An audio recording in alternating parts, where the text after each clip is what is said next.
Celerio car आणि दुचाकीमध्ये झालेल्या भीषण अपघातात 18 वर्षीय आदित्य ठमकेचा दुर्दैवी मृत्यू झाल्याची घटना मंगळवार दिनांक 18 जून रोजी रसायनी पोलीस ठाण्याच्या हद्दीत घडली। याबाबत सविस्तर वृत्त असे की नवीन वसाहत चांभारली येथील वृंदावन फ्लोरा सोसायटीत राहणारे आनंद साधुराम ठमके यांचा मुलगा आदित्य ठमके वय वर्ष 18 याचा मंगळवार दिनांक 18 जून रोजी वाढदिवस होता। घरात सर्वत्र आनंदाचे वातावरण निर्माण झाले होते। आदित्यने आपल्या कुटुंबियासमवेत घरी वाढदिवस साजरा केल्यानंतर आदित्य हा मित्रांना पार्टी देण्यासाठी दानफाट्याकडे निघाला होता। याच दरम्यान दानफाट्याकडून मोहपाड्याच्या दिशेने भरधाव वेगाने जाणाऱ्या सेलोरिया कार क्रमांक MH06BU 2102 ने समोरून येणाऱ्या पल्सर मोटरसायकल जोरदार धडक दिली। ही धडक एवढी भीषण होती की या धडकेत मोटरसायकल स्वार आदित्य ठमके याचा जागीच मृत्यू झाला। या दुर्दैवी घटनेने सर्वत्र हळहळ व्यक्त होत आहे।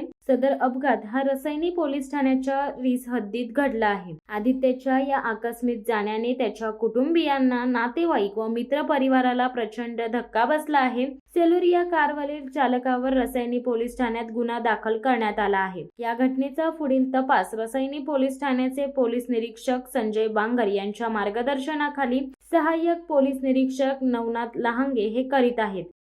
शिवसत्ता टाइम्स साठी आनंद पवार, रसायनी। दे धडक बेधडक वृत्त देणाऱ्या आपल्या शिवसत्ता टाइम्स न्यूज चॅनलला लाल बटन दाबून सबस्क्राईब करा आणि बेल आयकॉनला क्लिक करायला विसरू नका।